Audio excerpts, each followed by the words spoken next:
Hello ভাই, Sudan. আচ্ছা, এখানে কনক নামে কাউকে চেনেন? সরকারি চাকরি করে আর দেখতে একটু রোগা নেশাখোরের মতো। চিনি তো স্যার, কিন্তু হ্যাঁ তো বাড়িতে নাই। আরে বাড়িতে নাই সেটা তো আমি জানতে চাইনি। তোর বাড়িটা কোথায়? বাড়িটা স্যার এইদিকে, 2 বাড়ি পরেই হচ্ছে ওর বাড়ি। আচ্ছা, তো বাড়িতে নাই কেন? হ্যাঁ তো স্যার দুর্নীতি মামলা খাইয়া ভিতরে আছে এখন। দুর্নীতি? কিসের দুর্নীতি? মানুষের কাছ থেকে চাকরি দেওয়ার কথা কয়ে টাকা নিত, চাকরি তো স্যার দিতই না, উল্টো আরো মানুষের হয়রানি করতো। ওই মানুষজন গিয়ে অফিসে বিচার দিছে, তারপর অফিস দিয়ে আরে চাকরি হয়ে গেছে, মামলাও করছেন না। আপনারা চলুন, বাসাকে দেখা দিবেন। চলেন স্যার।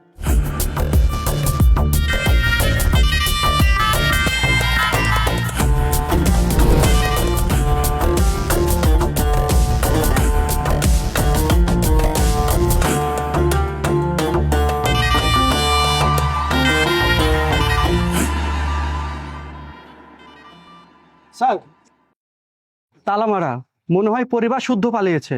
স্যার, এই ধরনের সিট বাটপার বাড়িতে থাকবে এটার কোনো কারণ নয় স্যার। স্যার, আমার মনে হয় কি জানেন, এই ঘরের যে লোকজন আছে না, তারা তো সিটার, এই ঘর শুদ্ধই সিটার স্যার। মিন্টু সাহেব, আপনার ধারণাটা ভুল। ঘরের একজন যদি আসামি হয়, তার ভয়ে ঘরের সকল সদস্য পালায়, এটা ভাবাটা ঠিক না। আহা, এই ভাই এদিক শোনেন, আপনি বলেন তো এই ঘরের লোকজন অন্যগুলো কেমন? স্যার যেটা বলছে সেটা কি ঠিক আছে? অন্য লোকজনের তো ঝামেলা নেই, ঝামেলা শুধু এই কনকের মধ্যে। আচ্ছা ঠিক আছে, আপনি যান। আমি যাইতেছি। মিন্টু সাহেব, স্যার। আপনি এমন কেন? স্যার। যখন যা মন চাচ্ছে তা বলে দিচ্ছেন। জি স্যার। মুখটা বন্ধ রাখবেন প্লিজ। ইয়ে স্যার। যখন বলবো মুখ খুলবেন, যখন বলবো মুখ বন্ধ রাখবেন। ইয়ে স্যার। আর আপনি আসছেন কিভাবে? কোথায় স্যার? পুলিশে। ও সরি স্যার। মুভ।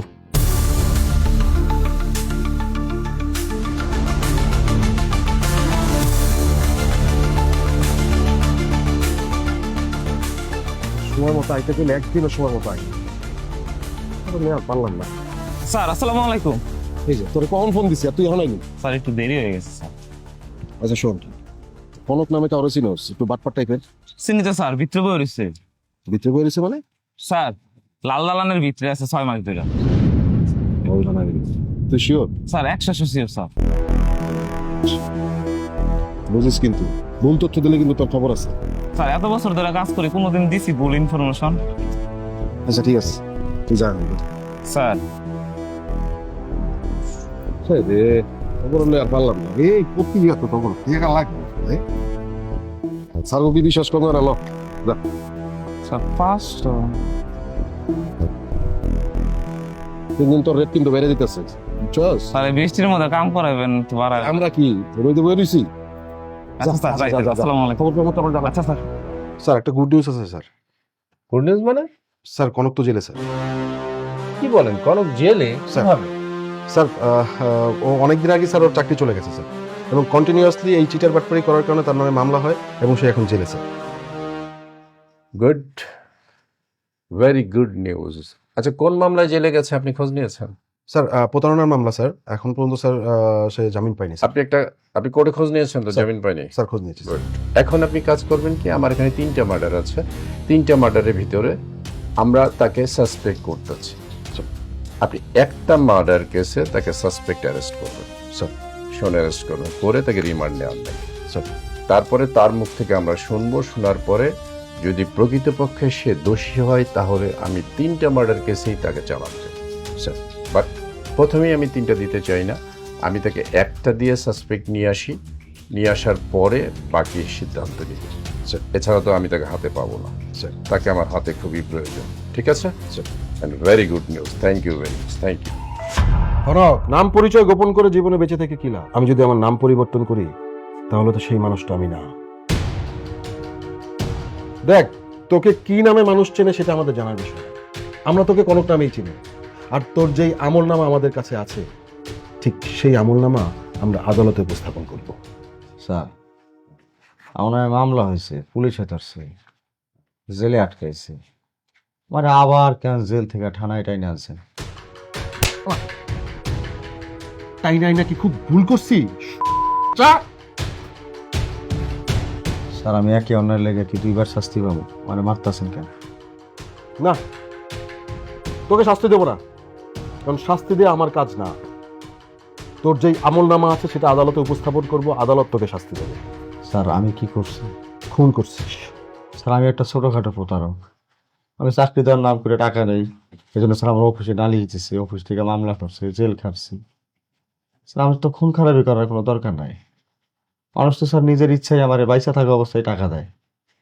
টাকা নেওয়ার পর তারা বুঝতে পারে যে আমি প্রতারক। তখন স্যার তারা বুঝলেও আমার কিচ্ছু না, না বুঝলেও কিচ্ছু না। আমি কেন খুন করবো? তুই একটা জাত হারামি, প্রতারণা করস। প্রতারণা তো একটা খুন, একটা ক্রাইম। এই নিয়ে তো লজ্জা হয় না? তুই ভয় পাস না? স্যার প্রতারণা করছে ঠিক আছে, এর এলাকা শাস্তি হবে, কিন্তু প্রতারণার লাগা খুনের দায় চাপাই দিতেছেন কেন? সবুজ আর সুরুজ এই দুইজনকে খুন করছিস তুই, আর দায় নিব কি সাধারণ মানুষ? হ্যাঁ, মানে কি স্যার? আরে খুন তো তুই করছিস, তাহলে দায় কে নিবে? মানুষ, সাধারণ মানুষ। আমি তো করে চিনি না। চিনিস না? না স্যার। পিপিলিকার পাখা হয় মরিবার তরে, অতি বুদ্ধি চোরের লক্ষ্য। তুই যে খুন করছিস সেটার হিসাব পরে হবে, কিন্তু তুই যে তাদের চিনিস না, এই কথাটা যে মিথ্যা বলছিস সেটার প্রমাণ কিন্তু আমাদের কাছে আসে। স্যার আমি সত্যিই কইতাছি আমি কাউরে খুন করি নাই স্যার।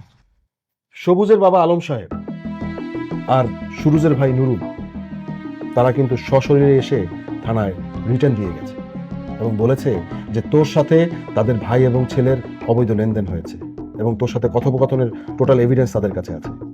এবার বল, তুই তাদের চিনিস না? চিনি স্যার।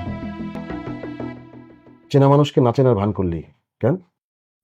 স্যার ভয়। এখানে ঘাপলা আছে। হ্যাঁ স্যার, কোনো ঘাবড়া নেই স্যার। ঘাপলা না থাকলে ভয় পেলি কেন? স্যার আমি আসলে কিছু জানি না স্যার, আমি আসলে কিছু জানি না। আচ্ছা, চাকরি দেওয়ার কথা বলে অ্যাপয়েন্টমেন্ট লেটার দিবি, সেগুলো কি সত্যি সত্যি অ্যাপয়েন্টমেন্ট লেটার ছিল? কোনো নিয়োগ বিজ্ঞপ্তি বা অ্যাপয়েন্টমেন্ট লেটার ছাড়া কি চাকরি দেওয়া যায়? স্যার ওগুলো ভুয়া ছিল। তাহলে জয়নিং এর কথা বলে দুজনকে নিয়ে কোথায় গিয়েছিলি? স্যার আমি তো কাউরে নিয়ে যাই না, আমার দরকার টাকা স্যার, টাকা হইলেই হইলো। টাকাটা নিয়ে ভাইকে যেতাম। কিভাবে ভাবলি? রুমের পরিবেশটা গুছাইতে পারি না। দাও টাকাটা দাও। ভাই মানে কইছিলাম কি, এই জায়গায় টাকা দিমু, অফিসে জয়েন করি তারপরে টাকাটা দিই। টাকাটা লয়ে অফিসে করবা, ঘুষের টাকা অবশ্যই বয়ে দিবা। এই কাঁচা মাথা লয়া তোমরা কেমনে চাকরি করবা? তোমার চাকরি দেওয়াটাই বলেছি। শোনো, চাকরি দেওয়ার কাম দিছি, ঠিকানা দায়িত্ব তোমার। দাও টাকা দাও। এই যে ভাই টাকাটা। মন খারাপ করছো? তোমার ভালো লাগে ধমক দিছি। তোমার জয়েনিংটা কিন্তু ভালো জায়গায় দিছি, এটা অফিসে বড় স্যারের মাধ্যমে দিছি। তো অফিসে সবাই বলবা বড় স্যার তোমার অন্যরকম আত্মীয়, জি আছে। অন্যরকম রেসপেক্ট পাওয়া। জি। খাবা কি? বোতল? না আমি এগুলো খাই না। আরে পাগল, জিনিসটা দেখছো? যেখানে চাকরি লইছো ও জায়গায় 2 মাস পরে দেখবা ঘুষ চালু হয়ে গেছে, লগে এরকম 2-1টা বোতল মানুষ অনার করে তোমার দিব। না, খাবা না? না, খাও। আমি এগুলো আরে বিদেশ খাও। আমি এগুলো খাই না, আমি খামো না। বিদেশি খামো না ভাই, অভ্যাস করো, অভ্যাস করো। আমি খামো না ভাই, আমি খাই নাই তো আগে কখনো। আর লজ্জা পায় তোমার বাপে আমার ভাই না, খাও। শরবত মনে করে খাও। এই জিনিসটা কখন ঔষধ মনে করে খাবা না, তাহলে চিতা লাগবে। একটু খাও, সয়ে গেছে এবার সে একটু খাও। তুমি কালকে ছাড়াই অফিস করবা, বুঝছো? এই খাও, এপিস করো, এপিস করো, শোনো, এপিস করো। আর এখনই গুলো, পরে গুলো খাওয়ার আগে গুলো, তোমাকে সমস্যা হয় আবার আবার খাওয়া তো খাও। ভাই ঘুম ভালো হইবে।